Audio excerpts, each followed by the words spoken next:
12. Ini datanya ada 1, 2, 3, 1, 2, 3, 4, 5. 15 dikurangi 3.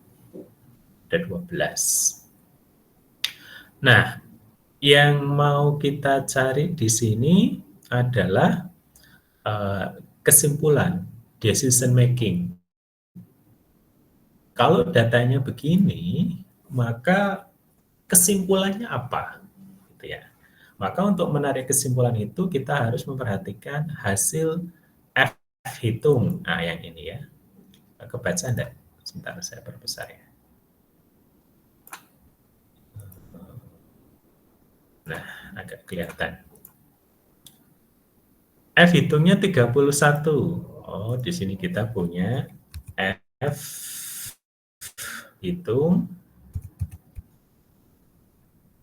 Sebentar, saya perbesar dulu.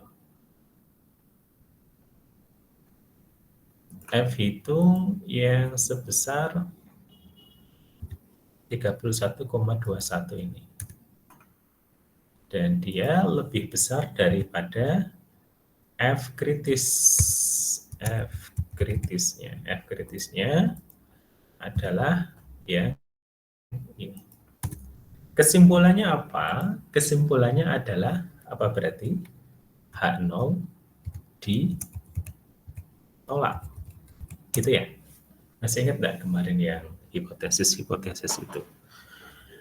H0 diterima jika F hitung lebih kecil daripada F kritis. Karena ini F hitung lebih besar daripada F kritis, maka H0 ditolak atau H1 diterima. Atau kalau kita pakai nilai p-value, beberapa software menggunakan nilai p-value. Nah, di sini karena p-value-nya di sini adalah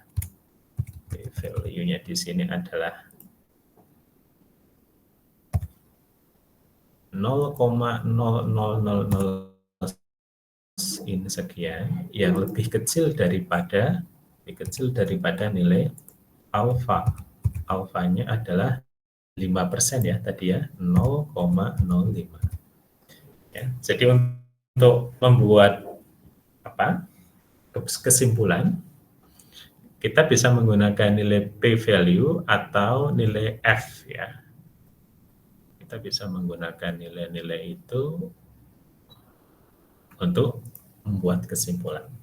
Kalau kita pakai F hitung, maka ketentuannya jika F hitung lebih besar daripada F kritis, maka H0 ditolak. Ya, saya lupa tadi belum bikin hipotesis ya. Jadi sebelum masuk ke sini sebenarnya tadi kan kita punya hipotesis di awal ya. H0-nya tadi adalah sebentar, ini saya kasih ini dulu. Hipotesisnya adalah di sini, hipotesis H0 adalah nilai mu1 sama dengan mu2, rata-rata kelompok 1 sama dengan kelompok 2 sama dengan kelompok 3. Apa tadi saya? ABC ya, bukan 1, 2. Rata-rata kelompok A sama dengan rata-rata kelompok B sama dengan rata-rata kelompok C. Antihipotesisnya adalah ya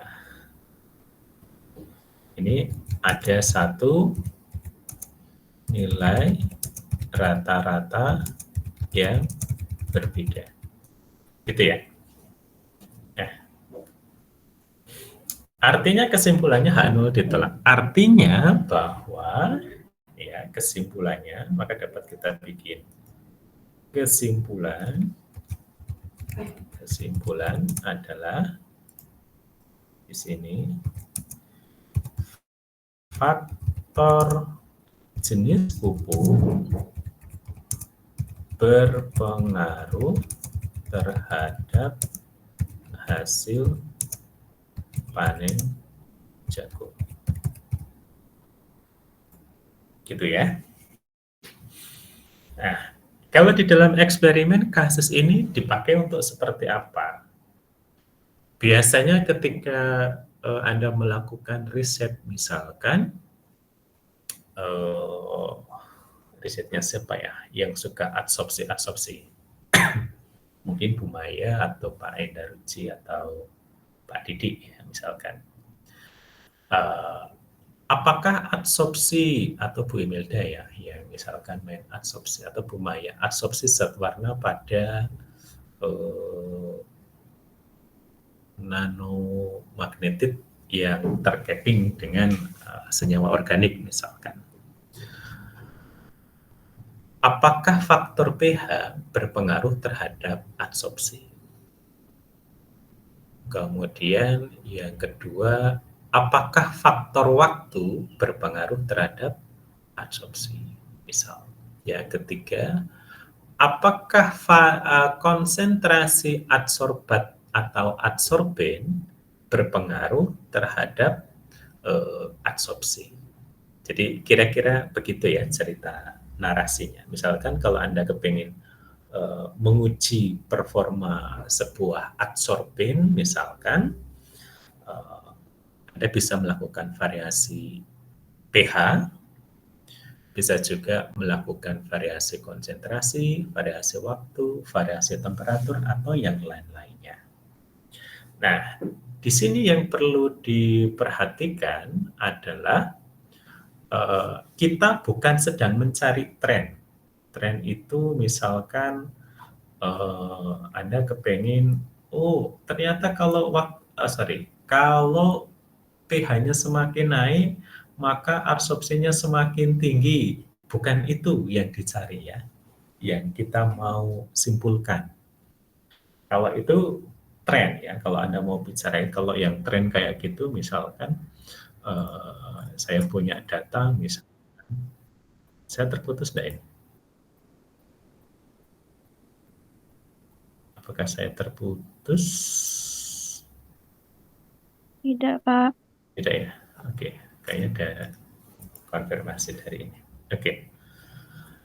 Bedakan ya ketika Anda misalkan, seringkali kalau Anda baca di skripsi-skripsi kakak angkatan Anda, itu masih misunderstand atau salah paham terkait dengan variasi-variasi yang dilakukan terhadap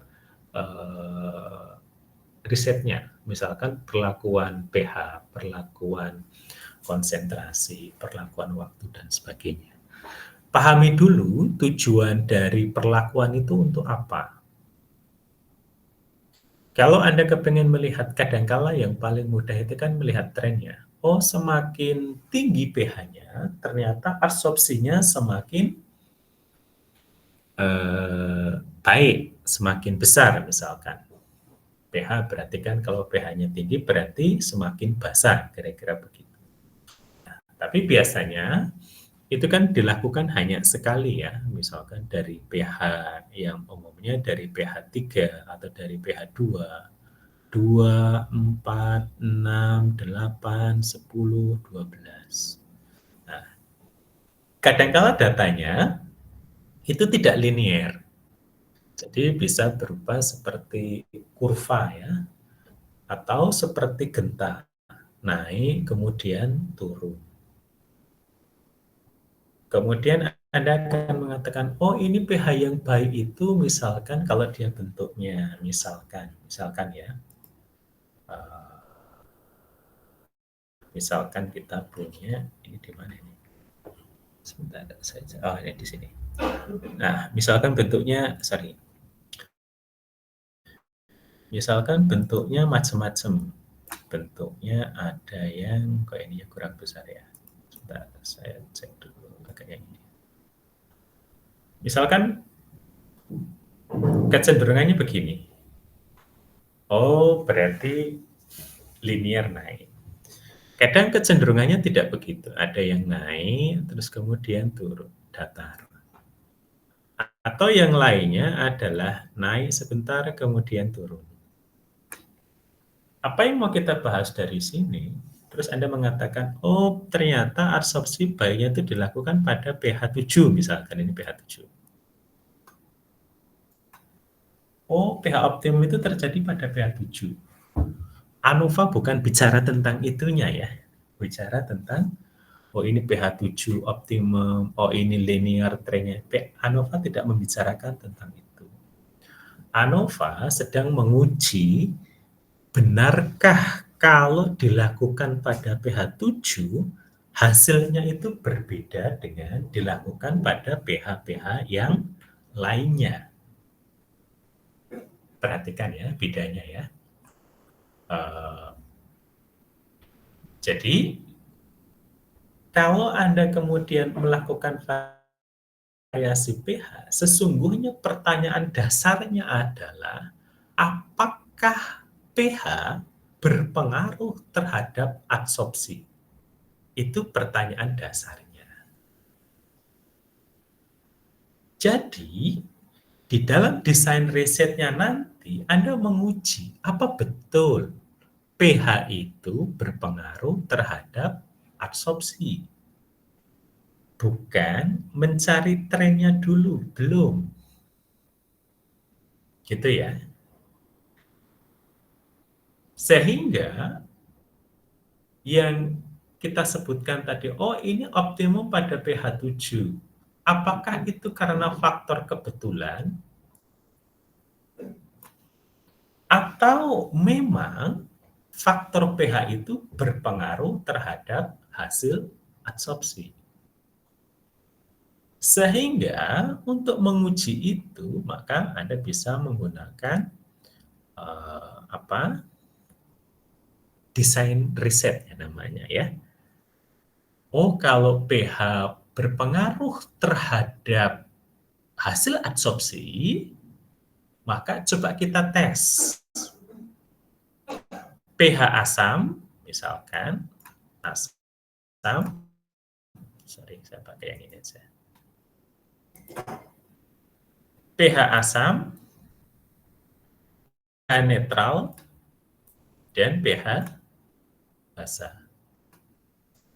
Jadi tidak harus dilakukan semuanya gitu ya. Karena kita sedang bukan mencari trennya. Pertama-tama tentu dalam benak kita adalah apakah faktor pH berpengaruh terhadap absorpsi atau tidak. Maka di dalam desainnya Anda bisa memilih salah satu ya, yang namanya pH itu kan diwakili oleh asam, netral, dan basa. Perwakilan dari pH asam misalkan Anda lakukan pada pH 3 atau 4 lah ya, misalkan 4. Netralnya ya 6 atau 7, Anda pilih salah satu misalkan 7. Basanya misalkan Anda ambil 9 misalkan, atau 12. Atau yang ekstrim 2, 7, 12, 10, 7, 4 misalkan. Kemudian Anda desain datanya. Oh, yang pH 4 tadi saya ulang misalkan 3 kali sehingga punya data, saya punya data misalkan data 1, data 2, data 3. Yang pH 4 ini hasil pengukuran absorbensinya misalkan ini 100, ini 120 misalkan. Diulang 3 kali ternyata ini misalkan 84. Yang pH 7 misalkan ini dapatnya 110 misalkan. Dapatnya 90 misalkan. Dapatnya misalkan di sini 94. Nah, yang pH basa juga begitu. Ada pH basa 9, misalkan Anda dapatkan 120 mg adsorban per gram adsorben, misalkan. Kemudian dapat 70, kemudian dapat 100. Misalkan begini datanya. Nah, dari data ini kan namanya hipotesis awal ya, dari hipotesis awal. Kenapa kita melakukan variasi pH di dalam analisis adsorben terhadap adsorban? Karena di hipotesis Anda, misalkan, saya kepingin tahu adakah pengaruh pH terhadap kemampuan absorpsi, gitu ya. Kenapa itu penting? Karena satu, jangan-jangan material adsorben yang kita pakai itu tidak stabil terhadap pH. Satu ya. Yang kedua, jangan-jangan adsorbat yang mau diserap dengan menggunakan adsorben itu juga mengalami perubahan struktur karena pH. Gitu ya. Jadi kenapa variasi pH ini nanti dilakukan? Gitu. Nah, sebelum melakukan ini, berarti apa yang harus dilakukan? Ya, tidak langsung ujug-ujug melakukan absorpsi pada pH asam, netral, dan basa antara si adsorben dengan adsorbat, tetapi Anda harus melakukan uji stabilitas si adsorbennya dulu. Jadi adsorben Anda masukkan pada pH asam, kemudian Anda sebelum dimasukkan pada pH asam ya, dilarutkan dalam pH asam, Anda bikin larutan asam, ditimbang dulu misalkan 1 gram adsorben saya masukkan ke dalam misalkan 25 ml atau 50 ml larutan pH 4. HCl, H2SO4 atau yang lainnya atau buffernya atau yang lainnya. Biasanya sih pakai buffer. Tapi kalau Anda tidak mau buffer karena biasanya agak mahal ya pakai yang asam tunggal. Setelah Anda larutkan di dalam larutan asam, kemudian Anda saring, Anda keringkan, kemudian ditimbang. Masih dapat enggak 1 gram? Oh, ternyata turun nih. Ternyata material adsorben yang saya pakai ketika saya larutkan dalam pH 4, dia tinggal 60 berapa? 1 gram berarti 0,6 gram atau 600 miligram ya. 600 miligram. Atau turun hampir 40%. Kemudian Anda coba juga pada pH 7. Oh, dapatnya ternyata dapat 98% persen recovery-nya. Kemudian pada pH basa, oh iya sama, hampir 95%. Dari sini kita tahu bahwa, oh ternyata satu, material adsorben saya tidak tahan terhadap pH asam karena dia bisa melarut. Kalau melarut ketika disaring kan nanti akhirnya kita dapatkan padatan yang tersisa begitu. Tapi kalau dia stabil pada pH asam misalkan ya kita akan dapatkan ya mendekati nilai 1 gram. Ya, tidak mesti 1 gram persis ya. Tapi paling tidak mendekati. Nah, itu uji stabilitas. Sehingga dari sini kita akan bisa menguji betulkah faktor pH berpengaruh terhadap stabilitas dari material adsorben saya. Gitu. Yang kedua, kita uji adsorbatnya. Apakah ada perubahan struktur adsorbat ini ketika dia berada pada pH asam, pH netral, atau pH basa? Gimana cara mengukurnya? Ya, kalau ini dia bisa dideteksi dengan UV vis, biasanya Bu Maya kan pakainya zat warna gitu ya, sehingga bisa dideteksi dengan UV vis. Apakah ada perubahan serapan dari UV vis intensitasnya itu ketika si adsorbat tadi diperlakukan pada pH asam misalkan. Dia tidak stabil, berubah gitu ya. Oh, berarti faktor ini nanti bisa jadi apa? salah satu faktor yang berpengaruh terhadap proses absorpsi dari adsorben yang Anda buat tadi. Sehingga untuk menguji ini, idealnya Anda belum melihat tren, karena kalau tren kecenderungan di dalam tulisan skripsi itu hanya dilakukan pengukuran 1 kali. Dilakukan 1 kali, habis itu tidak. Ini biasanya juga sering mengandung error ya.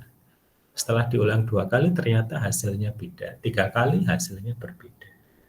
Sehingga di sini lebih baik kita menggunakan uji ANOVA di dalam desain riset penelitian kita. Jadi kita sudah tahu filosofi kenapa kita melakukan variasi pH terhadap proses adsorpsinya. Karena yang mau kita lihat itu bukan nilai maksimum atau minimum atau kondisi optimum, bukan. Karena fenomena alam itu tidak bisa diprediksi. Jadi, cara terbaiknya adalah kita pengen menguji betulkah faktor pH berpengaruh terhadap adsorpsi. Begitu ceritanya. Oh, gimana caranya? Ya, desain penelitiannya Anda lakukan pada rentang pH asam, netral, dan juga basa. Nah, biasanya untuk ini ya datanya minimal 3 kali pengulangan ya, minimal sih ya di dalam kimia. Kalau 2 bagaimana? Ya bagus, tapi biasanya kurang. Karena kalau datanya 2, kalau ada outlier atau data yang menyimpang, itu sulit untuk dideteksi karena peluangnya 50-50. Tapi kalau datanya ganjil, nanti bisa dilihat kecenderungannya, mana yang berbeda signifikan dari kelompok data itu. Jadi biasanya idealnya minimal ya 3 gitu. Nah, sudah melakukan ini di rumusan masalah, sesungguhnya yang dicari adalah bukan optimasi, tetapi mencari faktor. Jadi sebelum optimasi dilakukan, langkah pertama yang harus dilakukan adalah faktor apa sih yang berpengaruh terhadap kinerja proses atau prosedur yang Anda lakukan. Oh, ternyata faktor pH berpengaruh, faktor waktu berpengaruh, gitu ya. Faktor temperatur berpengaruh. Hasil dari uji ANOVA. ANOVA itu menguji faktor-faktor apa yang memberikan kontribusi terhadap perbedaan nilai rata-rata hasil dari sebuah pengukuran. Oke, sampai di sini ada pertanyaan? Kalau tidak, kalau di sini kesimpulannya adalah faktor apa ini tadi judulnya yang di awal ini? Oh, jenis pupuk ya. Oh, ternyata faktor jenis pupuk berpengaruh terhadap hasil tanaman kedelai misalnya atau padi ini tadi. Kita hanya menuliskan di sini ada satu nilai rata-rata yang berbeda. Maksudnya setidaknya ada satu. Mungkin ada 2, 3 atau ketiga-tiganya. Jadi peluangnya kan mungkin ada satu yang berbeda, 2 yang berbeda, atau ketiga-tiganya itu berbeda satu sama lain. Tapi anti hipotesisnya cukuplah Anda menyebutkan minimal ada satu yang berbeda. Gitu. Pertanyaannya adalah, kalau dia memang berbeda, yang mana yang merupakan kelompok yang berbeda? Anda bisa menebak enggak? Mana? Yang A, B, atau C yang berbeda? A, B, atau C yang berbeda? Ketika kita lihat datanya begini, mungkin sekilas agak susah ya mencari pupuk mana sih yang paling berbeda. Karena itu, setelah kita melakukan analisis ANOVA dan menemukan ada pengaruh perlakuan terhadap hasil, selanjutnya kita kepingin tahu kelompok mana yang berpengaruh itu, maka di sini harus kita lanjutkan dengan prosedur post hoc prosedur atau prosedur untuk menentukan kelompok mana yang berbeda. Seperti yang saya sampaikan di awal tadi ya, yang ini ya. Oh, ada yang berpengaruh. Tapi mana yang berbeda atau berbeda dari kelompok yang lainnya? Maka kita melakukan uji post hoc. Uji post hoc ini ada dua, ada uji Tukey dan uji Games-Howell. Sementara kita pakai uji Tukey dulu ya. Nanti kalau Excel Anda sudah untuk nilai kritikalnya nanti karena untuk yang ini perlu ini ya menentukan nilai kritikal kayak gini misalkan yang di oh ini belum diaktifasi, punya saya belum diaktifasi juga ya. Oke, nanti kita ini kan. Oke, kita mulai dari saya sebenarnya mau pakai yang HSD ya. Tapi saya ke LSD dulu. Mungkin minggu depan kita bahas yang cara HSD. Apa sih bedanya HSD sama LSD? Kalau HSD itu lebih konvensional. Ininya lebih ketat. Kalau LSD itu lebih longgar lah, lebih liberal ininya. Oke. Misalkan kita tadi sudah melakukan analisis ANOVA dan mendapati bahwa ada perbedaan yang signifikan karena jenis pupuk minimal pada salah satu kelompok penggunaan pupuk tertentu. Pertanyaannya adalah pupuk yang mana yang memberikan hasil yang berbeda? Apakah A, B, BC, atau A dan C? Nah, maka penyelesaiannya adalah kita menggunakan, saya pakai LSD dulu ya. Least significant difference. Jadi perbedaan signifikan terkecil lah kira-kira. Namanya uji Tukey. Rumusannya adalah LSD sama dengan akar MSW dikalikan dengan akar 2/N dikalikan dengan nilai T dari ini, T kritis ya yang kemarin kita uji itu tadi. Dari nilai T kritis. Tapi nilai T kritis ini pada uji T yang kemarin ya, nilai T ini ditentukan dari derajat kebebasan H dikalikan N-1, di mana H adalah jumlah kelompok, N-nya adalah jumlah data per kelompok dikurangi 1. Sementara saya membicarakan yang jumlah datanya sama dulu ya, ini.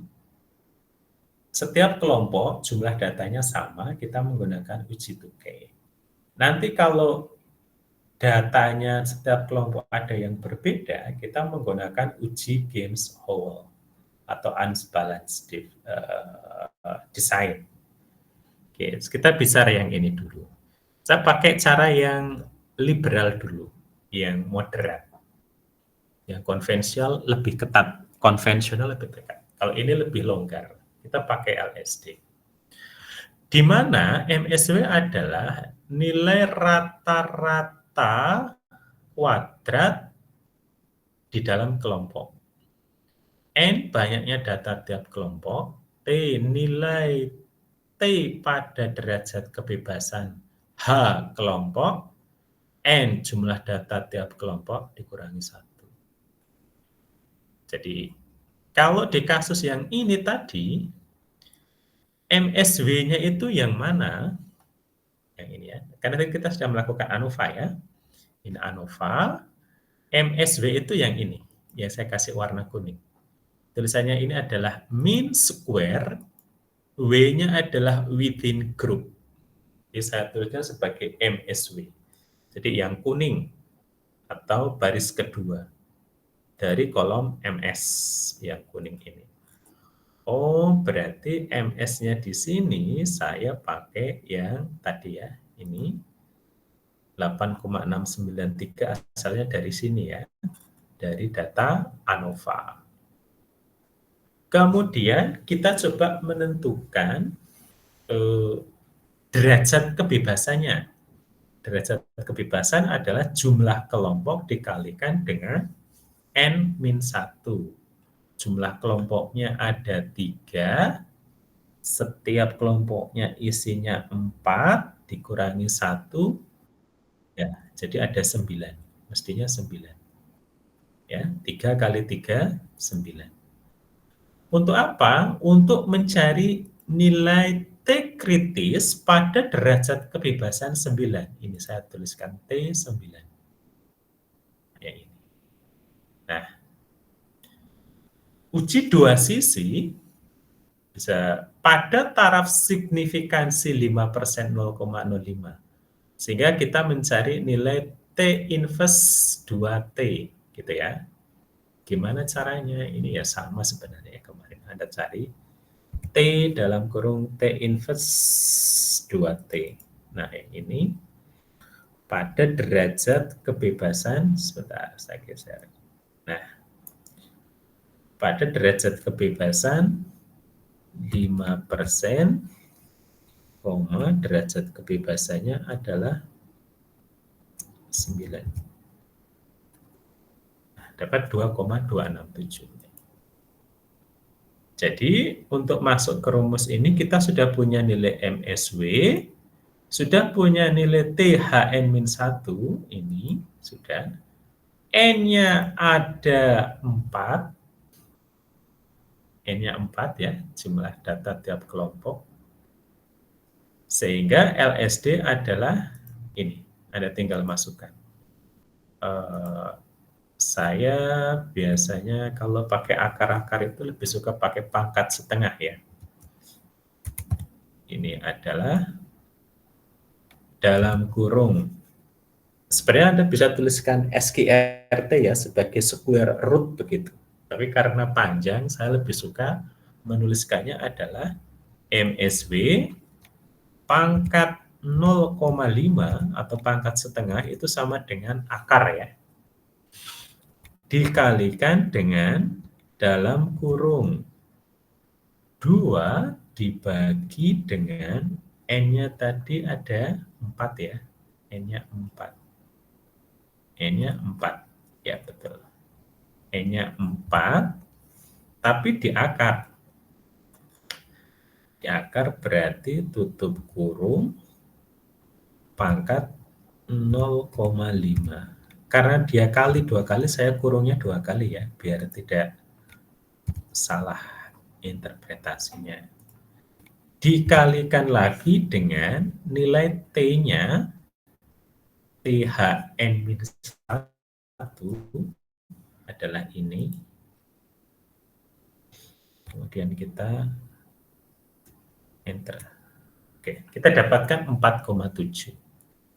Sebenarnya nilai LSD ini adalah nilai batasan selisih dari rata-rata 2 kelompok hasil pengukuran. Gitu ya, batasannya ini. Ketentuannya adalah jika selisih rata-rata dari 2 kelompok itu lebih besar daripada nilai LSD, maka itulah yang berbeda. Saya udah habis ya? Saya habis atau belum? Maaf, saya lupa. Belum ya? Oke. Sehingga untuk menentukan kelompok mana yang berbeda, kita cari dulu rata-rata tiap kelompok. Ya, rata-rata kelompok pupuk A, rata-rata pupuk B, rata-rata pupuk C. Nilai rata-rata ini sebenarnya sudah ada di sini ya. Nah, ini. 27,8, 272, 273 ya. Ini rata-rata kelompok ya. Ini tadi. Nah, ini 278, 272, 273. Itu sudah ada di sini ya. Nah, ini saya tinggal pindahkan ke sini. Nah, yang dimaksud dengan kelompok mana yang berbeda adalah kalau selisih keduanya itu lebih besar daripada nilai LSD, maka dua kelompok itu berbeda. Maksudnya apa? Ini saya ambil ya.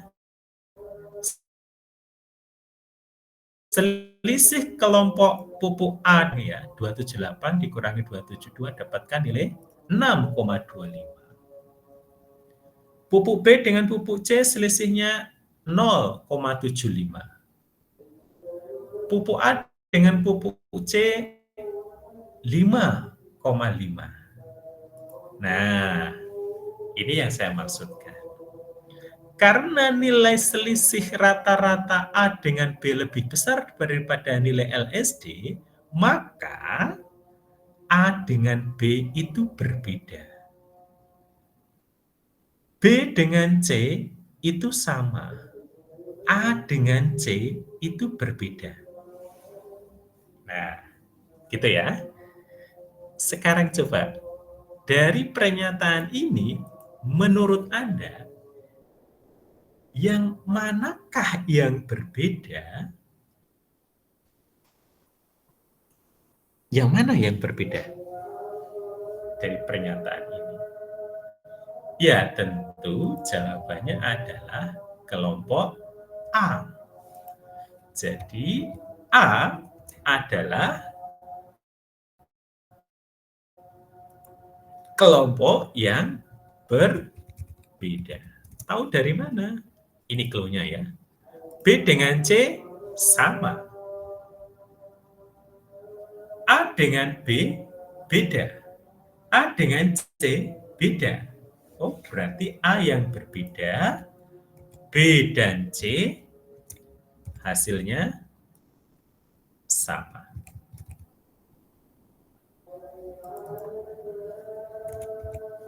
Gitu. Jadi, ini biasanya kalau di riset-riset lanjutan, jadi kalau misalkan ini riset beneran begitu, kita akan mengatakan bahwa satu kesimpulannya, faktor jenis pupuk berpengaruh terhadap hasil panen jagung. Apa buktinya? Jenis pupuk A, B, dan C itu menghasilkan hasil panen yang rata-ratanya berbeda. Di mana kelompok A lah yang paling berbeda dari kelompok yang lainnya. A berbeda dengan B, A berbeda dengan C, tetapi pupuk B dan pupuk C menghasilkan hasil panen yang relatif sama. Gitu ya. Ya, saya kira itu poinnya. Saya lupa udah share ini atau belum ya ke Anda. Nah, ini yang cara yang oke. Kapan Pak LSD itu dipakai? Setelah Anda melakukan analisis ANOVA dan menemukan H0 ditolak. Ada yang berbeda. Ini ya.